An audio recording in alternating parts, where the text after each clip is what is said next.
तो गाइस आज मैं IAS infinity status anime series के एपिसोड 7 का पार्ट 1 को यार हिंदी में एक्सप्लेन करने वाला हूँ। तो वीडियो स्टार्ट करने से पहले प्लीज़ मेरे चैनल को सब्सक्राइब कीजिए, लाइक कीजिए और जितना हो सके उतना शेयर कीजिए। चलिए अब ज़्यादा बात ना करें, वीडियो को स्टार्ट करते हैं।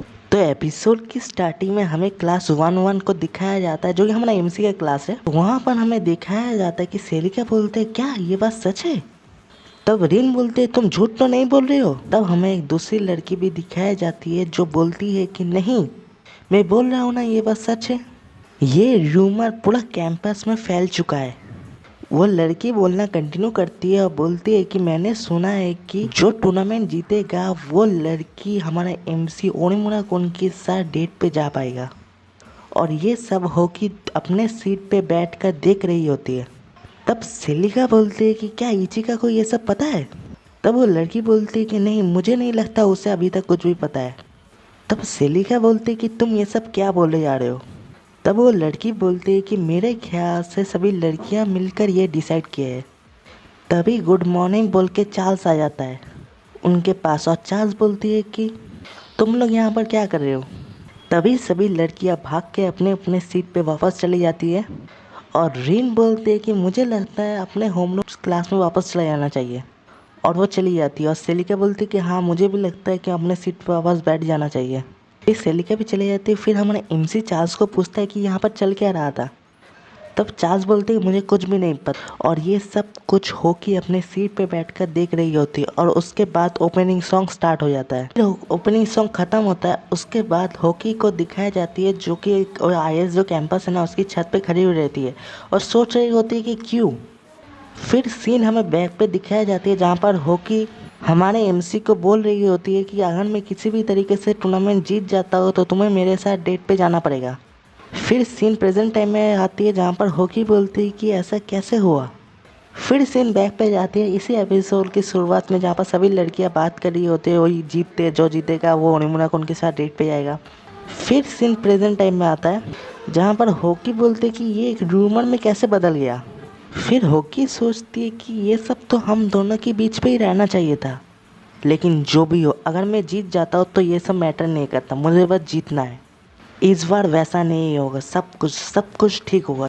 तभी सीन पास्ट की तरफ जाता है जहाँ पर होकी प्रेजेंट टाइम का होकी वॉइस ओवर दे रही होती है और वो बोलती है कि जब मैं 4th ग्रेड में था मैं नेशनल केंडो कंपटीशन जीतने ही वाला था, लेकिन मैं डिफ़ॉल्ट से हार गया क्योंकि मैं अटेंड नहीं कर पाया।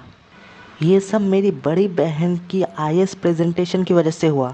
सभी लोग आईएएस के बारे में जानने लगे और उनके आईएएस की पोटेंशियल के बारे में भी जानने लगे कि कितना ज़्यादा ताकतवर है एक वेपन के हिसाब से। इसीलिए मेरी फैमिली एक जगह से दूसरी जगह हमेशा जाते रहते अपने सेफ्टी के लिए। और जब मैं जागा तब मेरे पेरेंट्स और हम लोग अलग हो गए और मेरी बड़ी बहन भी गायब हो गया, मिसिंग हो गया। ये सब कुछ होने की वजह से मैं इमोशनली काफ़ी ड्रेन्ड हो चुका था, लेकिन फिर भी मैंने केंडो प्रैक्टिस कभी नहीं छोड़ा था। मुझे बिलीव थी कि मेरा सोल इचिका से कनेक्टेड है, लेकिन उस दिन मैंने किसी पर्सन के साथ बहुत ही बुरा किया। तब हमें दिखाया जाता है कि होकी किसी पर्सन को केंडो में हरा देती है। उस दिन जैसे मैंने अपना तलवार पकड़ा हुआ था वो क्लियरली रिफ्लेक्शन था मेरे थॉट्स के। मैं बस यही सोच रही थी किसी भी तरीके से अपने ओपोनेंट को हराओ, अपने स्ट्रेस को थोड़ा कम कर दो। तब हमें दिखाया जाता है कि जो पर्सन हॉकी के साथ लड़ रहा होता है वो रो रहा होता है और उसके बाद डायरेक्ट सीन प्रेजेंट टाइम पे आ जाता है जहाँ पर हॉकी बोल रही होती है कि वो कोई स्टेंट नहीं था, वो वायलेंस था। असली स्टेंट वैसा नहीं होते। क्या मैं इस बार जीत सकती हूँ वो जानते हुए भी? फिर हॉकी बोलती है कि नहीं, मुझे जीतना ही है, मोस्ट ऑफ ऑल उन लोगों के अगेंस्ट नहीं, मेरे खुद के अगेंस्ट। फिर सीन आईएएस ट्रेनिंग ग्राउंड की तरफ जाता है जहाँ पर रिन जा रही होती है स्टेडियम के अंदर और तभी सेलिका आ जाती है और सेलिका रिन को देखकर बोलती है कि तुम आज जल्दी आ गए, मुझे लगा था कि मैं आज जल्दी आऊँगी। तब रिन बोलते है कि अभी से मैं बहुत ही जोरदार ट्रेनिंग करने वाली हूँ टूर्नामेंट जीतने के लिए। तब सेलिका बोलती है कि मैं भी। और तभी रिन और सेलिका एक दूसरे को गुस्से से देखने लगी।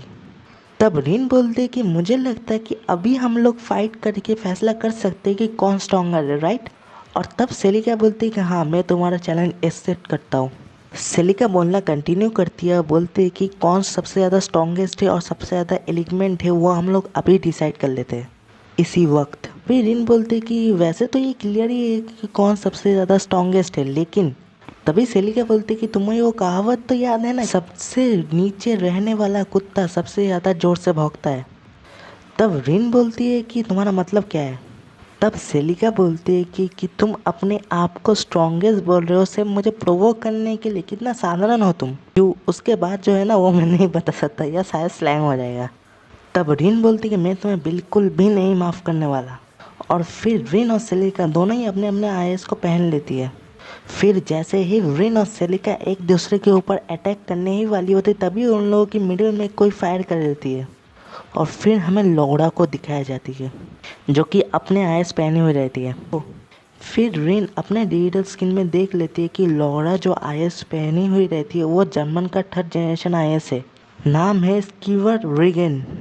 और सेलिका फिर सीन सेलिका की तरफ जाती है जहाँ पर सेलिका भी अपने स्क्रीन पे लौड़ा का वो जो आईएएस वो देख रही होती है और बोलती कि लौड़ा बॉडेज। तब रिन गुस्सा होकर लौड़ा को बोलती है कि तुम यहाँ पर कर क्या रहे हो, तुमने हम दोनों की फाइट के बीच में घुसने की जरूरत भी कैसे की। तब लौड़ा रिन की तरफ देख कर बोलती है कि चाइना शिनलॉन बटालियन ब्लू टियर। फिर लौड़ा बोलना कंटिन्यू करती है, बोलती है कि डेटा में तुम लोगों की कैपेबिलिटी वाले में अच्छी तरीके से नहीं लिखा है। तब रिन बोलती क्या तुम खुद चेक करना चाहते हो क्या, तुम इतना दूर जर्मनी से यहाँ पर आए हो से मार खाने, कितने बड़े बेवकूफ़ हो तुम। फिर रिन बोलना कंटिन्यू करती है, बोलती है कि क्या तुम्हारा पोटैटो फील्ड था होमलैंड में। फिर सीन सेलिका की तरफ जाती है जहाँ पर सेलिका बोलती है कि अरे रिन सैन तुम्हें क्या लगता है कोई भी वर्ड उस लड़की के ऊपर क्या कोई असर कर पाएगा, मुझे उसके लिए बहुत बुरा लग रहा है अगर तुम ऐसे ही उसे बुली करते रहे तो। फिर सीन लौड़ा की तरफ जाती है जहाँ पर लौड़ा बोलती है कि मुझे यकीन ही नहीं हो रहा है तुम्हारे जैसे पैथेटिक इडियट के पास 3rd जनरेशन आईएएस मॉडल है मेरी तरह। ये काफ़ी सैड है देखना कि तुम्हारे जैसे ओवर पॉपुलेट कंट्री। और ये सब सुनकर रिन गुस्सा हो जाती है। फिर सेलिका की तरफ आती है जहाँ पर लौड़ा सेलिका के बोल रही होती है कि और एक कंट्री जो काफ़ी बड़ा है, बूस्ट करने के लिए कुछ भी नहीं, बस एक बहुत बड़ा हिस्ट्री है और कोई भी यंग टैलेंट नहीं है। ये सब सुनकर सेलिका भी बहुत गुस्सा हो जाती है। तब रिन गुस्सा होकर बोलती है कि ये लड़की सच में मेरे हाथों बहुत पीटने वाली है। सेलिका बोलती है कि हाँ मुझे भी ऐसा ही लग रहा है। तब लौड़ा बोलते हैं कि तुम दोनों एक साथ आ जाओ, मैं तुम दोनों को एक ही बार में हरा दूंगा। लौड़ा बोलना कंटिन्यू करती है और बोलती है कि मैं कभी भी ऐसे ओपोनेंट से नहीं हारने वाला जो कि बेवकूफ़ हो और एक लड़के के पीछे घूमता रहे।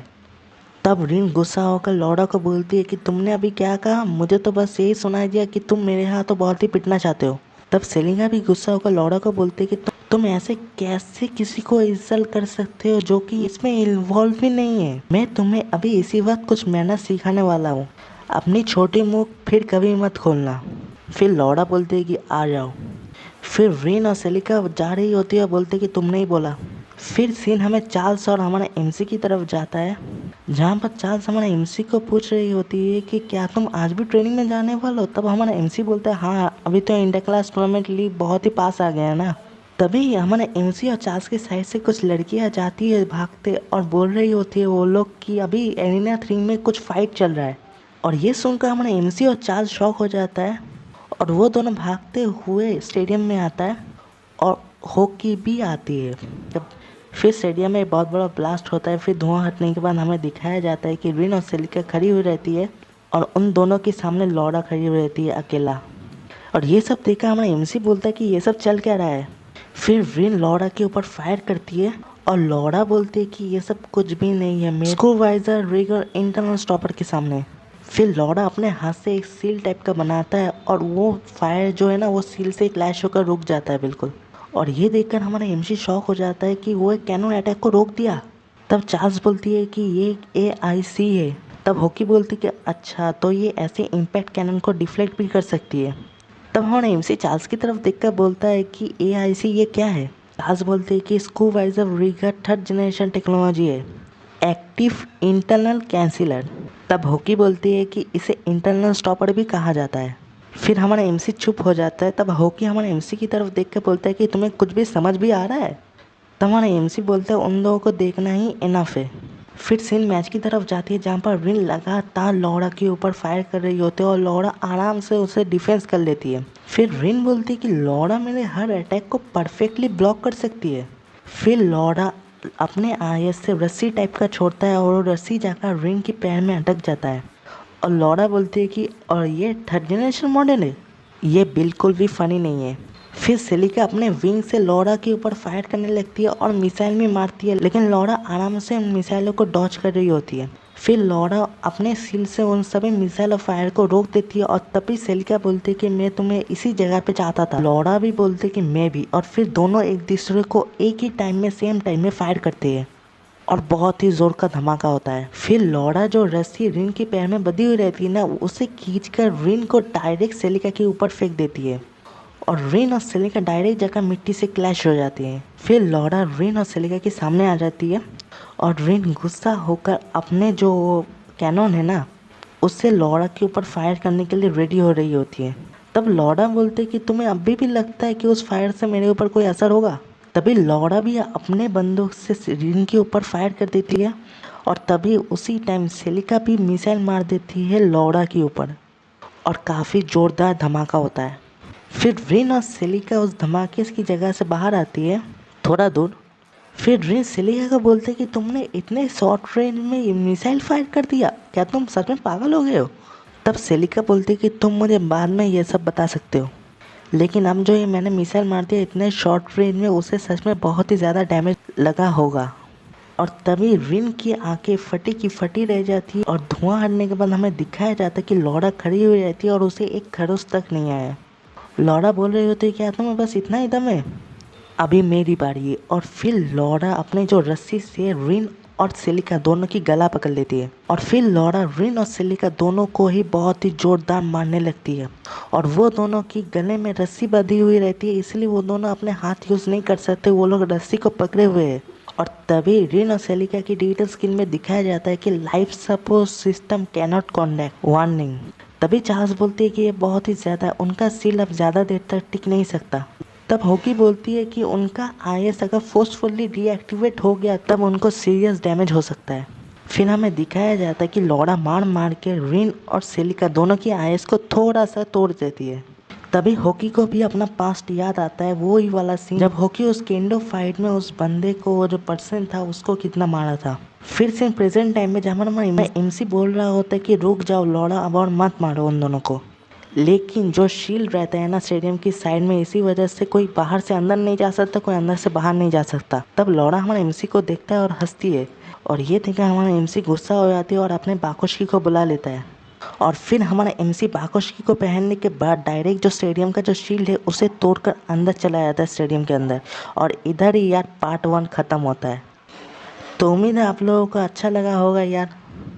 अगर अच्छा लगे तो लाइक करना मत भूलिएगा और अगर चैनल में नए हैं तो सब्सक्राइब भी प्लीज़ कर दीजिएगा और जितना हो सके उतना शेयर कर दीजिएगा। और पार्ट 2 में कोशिश करूँगा कि अगले मंडे सुबह को अपलोड कर दूँ। तो हाँ यार, आज के लिए बस इतना ही। बाय, सी या।